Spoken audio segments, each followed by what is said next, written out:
I made it into this vlog. Yes. What's up, everybody? I had a cool idea. A lot of people have been asking about my camera and what camera I use and kind of settings. And it just so happens that I'm here with Tommy, who just bought the exact same camera, both of them right here, the Sony RX100 Mark V. And so he's wanting to get all my settings, and so I thought I'd go through my settings with him and record a little episode for you guys so that you can see what I'm using on my camera and why I'm using the settings that I'm using. Now, we're not going to really be focusing a lot on image quality, like picture profiles, color space, stuff like that. I'm more concerned with user experience. Right, because like when we go out, like the whole reason why we bought this is so that we could just go out, film what we got to film, in and out, and just be done and not think about anything. Yeah, exactly. And you're really good at making things really fast, so that's what I'm trying to get better at with this video series, and it's coming along quite nice. So let's just jump in. What we're going to do is we're going to go through the stock settings on Tommy's camera, and I'm going to show him how I've modified my settings. I'm just going to dive right into the images. On this first page, we've got image size 3:2. I do a lot. You've probably seen some of my cover photos. What I'll do is change this aspect ratio to 16:9 and shoot my cover photo so that I don't have to post crop it. I can get an idea of what I'm shooting stock, but most of the time I just leave this 3:2 because I'm not messing around. I don't mess around with the quality on the dual record because I don't do any of the dual recording. That's where it grabs a picture while you're recording video. Yep, same thing, XAVC. 30 frames per second unless I'm doing something crazy, some high frame rate stuff. Occasionally I'll do the 120, but mostly I go to the high frame rate for that. The high frame rate recording stuff is really cool. I mostly only use 240 frames per second because the quality goes down so much at the other side. Yeah. Are you aware of how the start and end trigger works? Vaguely, but you might as well just explain it for everybody. Okay, so the priority, if you're trying to do a slow-mo, you get a couple of seconds, 4 to 8 seconds of recording at that high frame rate, and a lot of times for certain things, like if you're trying to get a quad taking off or a water drop hitting something, it's easier to do end record trigger, which means you prime the camera, it starts buffering, and then when you hit the record button, it stops the recording. So what you'll do is you wait for the action to happen, and then you press the button after it's happened, and you've got everything you want. So I typically go with start in trigger, but I have used start trigger in the past. I kind of change that depending on the situation. So that makes sense because most of the time, like I think it's easier to react to something than to predict something is going to happen. Yeah, this is something I changed because stock, if you press to the right, it's going to be the flash, whether it's a slow sync, rear sync, or just normal flash. Flash is something that I use on camera so rarely that I went ahead and changed the function menu set on, custom key shooting. On the right button, I make that the instead of flash mode because I change between manual focus and autofocus a lot more frequently. Okay, and whatever he's going to do, I'm going to do. Focus mode. There we go. So right button, focus mode. Left button is drive mode. The C button, this one is really cool. I use eye autofocus. What this is going to do is it's going to pick out the eyeball and focus directly on the eye. Here, can you get the camera back image? So I've got me framed up. So you can see me. If I press the C button, Yep. Do you see how it makes a little green box on my eyeball? Yep. It picks the eye. If you're shooting a portrait, one of the most important things is that the eyeball is in focus. So whenever I'm shooting pictures of people, I like to have that right here so that I can just press it, focus on the eye, and done. Okay. Now, getting into these autofocus features. It depends on what I'm shooting. If I'm doing a lot of stuff of myself and video, I'll use wide because then it'll track my face throughout anywhere in the frame. But if I'm doing pictures, I use this lock-on autofocus expanded flexible. And what that's going to do is if we have our focus set to continuous and this thing, we can go, see we got our little audio recorder.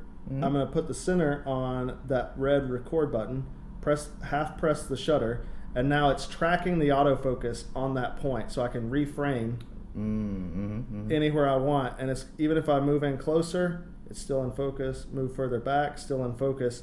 And so I'll pick my focal point, reframe, and then shoot.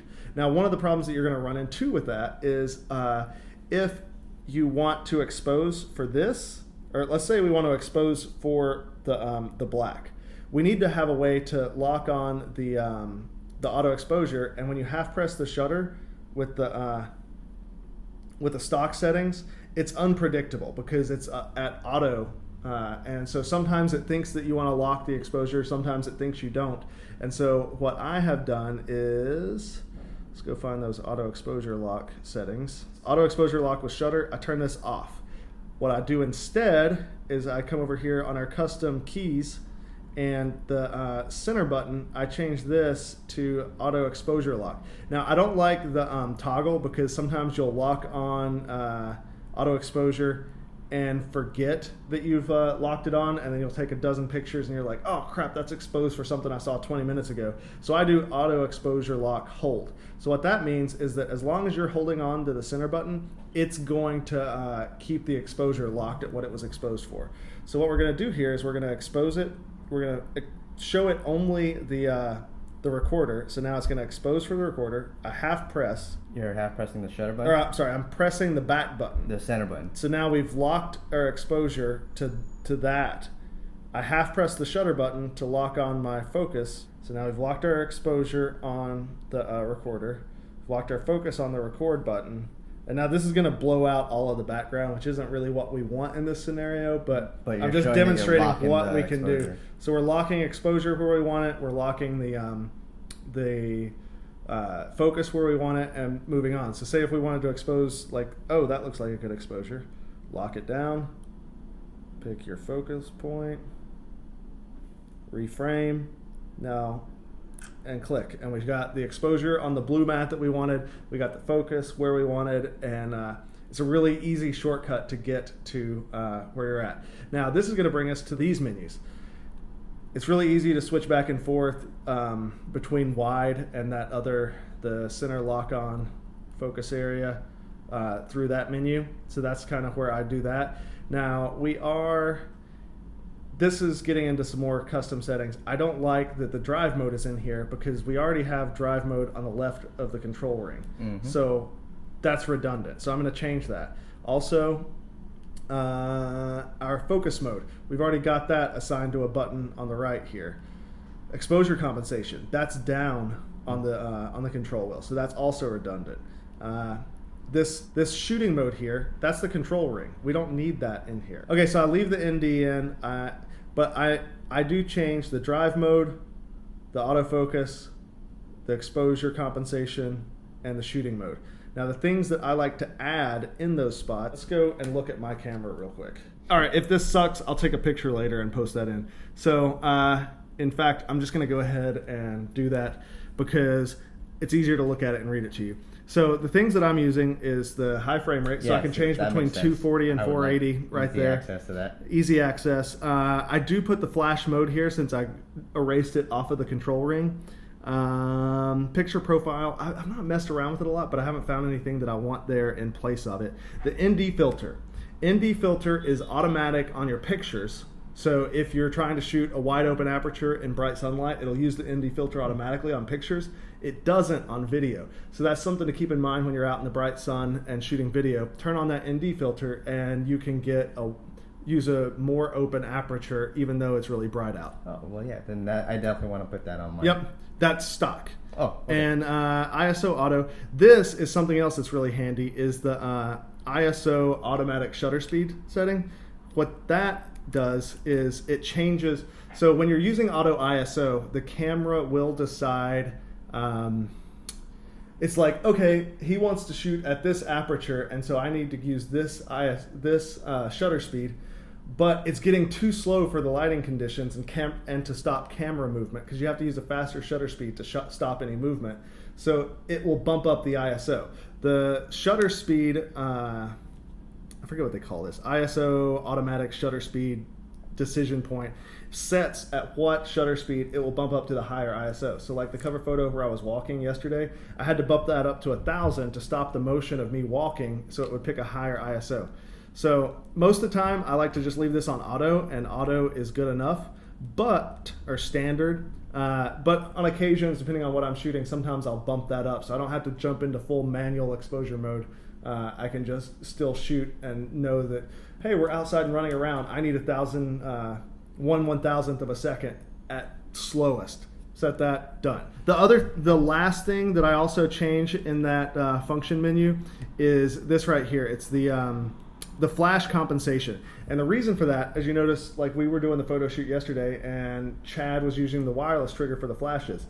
This doesn't have a hot shoe, so you can't do that. But I have some similar flashes that will go on an optical trigger, which means when they see this flash go off, they flash. So you can still use external flash, which I've done for some of my cover photos with this camera. You just do it with the stock flash to trigger your external flash. And what I'll do is I turn down flash compensation. So if you turn flash compensation down to -3 stops, that's 3 full stops. To people that are into photography, you know what that means. Basically means that this flash is going to make it almost completely black. So you're not really going to get any exposure from this flash. And then you light it with your external flash, and that's the primary source. Or you can bump this up and use this as the fill flash and maybe have a grid spot on something. You need to register your face. So what does that do? Like, so that when it sees me, when it sees multiple faces, it will focus on you instead of other people's faces. It will prioritize on you. Fuck everybody else. Oh yeah. Okay, here we go. Manual focus settings. This manual focus assist I am not a fan of because it totally screws up the framing your shot. So here we are, manual focus mode. As soon as you go to focus, you see how it jumped in. Now this is handy for making sure that your focus is spot on, but I'm going to show you a technique that you can use without having to reframe your shot. So I turn this off because I don't like it.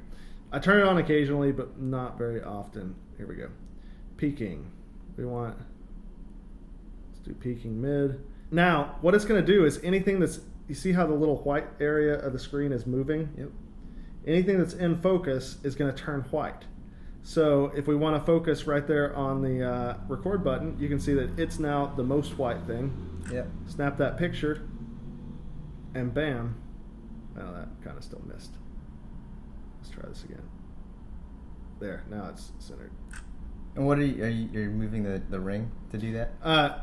Yes, the ring around the lens. Got it. And that's a quick little trick is if you're wanting to check your focus after the fact, while you're in playback mode, if you just click the zoom real quick, it'll jump to the focus point and you can see whether you got it in focus or not. So I nailed that focus without needing it to crop in. Now sometimes in low light, this focus peaking doesn't work well and I'll turn the zoom function back on. But that's what I primarily use. This camera is, the autofocus is awesome because it has phase detect autofocus, which is a lot faster than contract detect. This just illustrates what section of the sensor has phase auto detect so you don't go out of it. You'll get a feel for that. You don't really need that on. Pre-autofocus runs your battery down, but I like it. There's like one more thing that I'm looking for on here and I can't find it. There, that self-portrait timer. It's dumb. With the self-portrait timer on, what happens is anytime you go to take a selfie, here, just keep it on here. You see that right there? It's going to delay the shot by 3 seconds. So you click, Yep. 3, 2, 1. This is silly since we're going to be hand holding it or on some Gorilla Mount tripod. We really don't want that on, so I turn that off. So what about for like when you go to do like one of your vlogs? Are you in like aperture priority, shutter priority? Okay, so I almost always shoot aperture priority because the aperture is going to have a bigger effect on your overall scene, the appearance, how shallow or deep the depth of field is. Yes, I love it when like where I'm just focused and everything else is. Yeah, so I usually shoot it at 1.8 or 2.8 depending on how much I'm going to move around. One thing I will say though, if you're framing this up, we're looking at ourselves and you're about to start a video, if you're shooting an aperture priority, which you can, as soon as you click record, boom, you see how it cropped down? Oh yeah. The reason it does that is because it's going from an aspect ratio of 3:2 to 16:9. So a lot of times when I am shooting the vlog, instead of shooting aperture priority here, I scroll it over to the movie mode. And if you just press the shutter, it's going to skip a menu. So don't do that.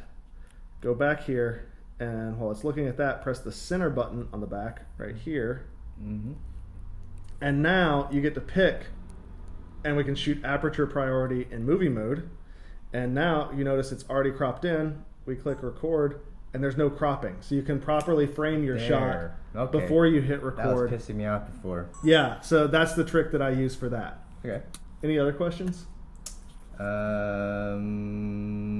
This display button, it's really handy for scrolling through all your display options too, by the way. Yeah. Because I like the auto level thing. I'll use that sometimes to make sure the camera's nice and level. Gotcha. But I prefer this screen with all of my info. Right. No, me too. If I just understood what all of that stuff meant. And if not, you can always go back and watch the video. Yeah, exactly. Exactly. Normally, I just go to Aperture Priority, I hit that movie record, and then I just look. Am I on focus? Cool. All right, let's get this vlog on the road. Oh, one quick tip for you guys from me. I popped this thing up, and I started looking at it. I'm like, dude, I need glasses. Come to find out, you had to do this.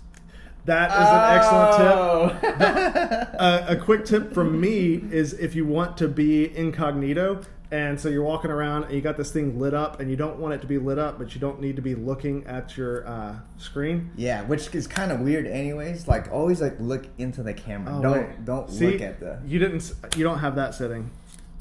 One more setting that needs one to more be thing. added. One more setting that needs to be added. Let me hit that All record button. Boom. Turn this on. Function for the viewfinder close. I don't want it to turn off because I'm switching back and forth. Okay. And you change under the finder monitor to viewfinder manual, because the only time you're going to need the viewfinder is when it's open. Yeah. And if it's open, I don't want this back screen lit up. So all I do is change that. And so now if you want to be incognito, boom. And now it doesn't even look like your camera's on. So you can set it up somewhere, start it recording, and people aren't going to stare at it. They're going to look and they're going to be like, oh, but the monitor's off. It's not recording. Right. And you're probably saving some battery. And you save battery also. So another benefit. Sweet. Cool. And now you're all set up with Stingy settings. All right, man. You got anything else? No, man. That was very helpful. Awesome. Thank you. Thank you. And if you like this, click the like button. Definitely subscribe and check out some other videos. I'm putting out a video every single day. Come back again tomorrow and I'll have something new for you. Thanks, guys. We'll see you next time.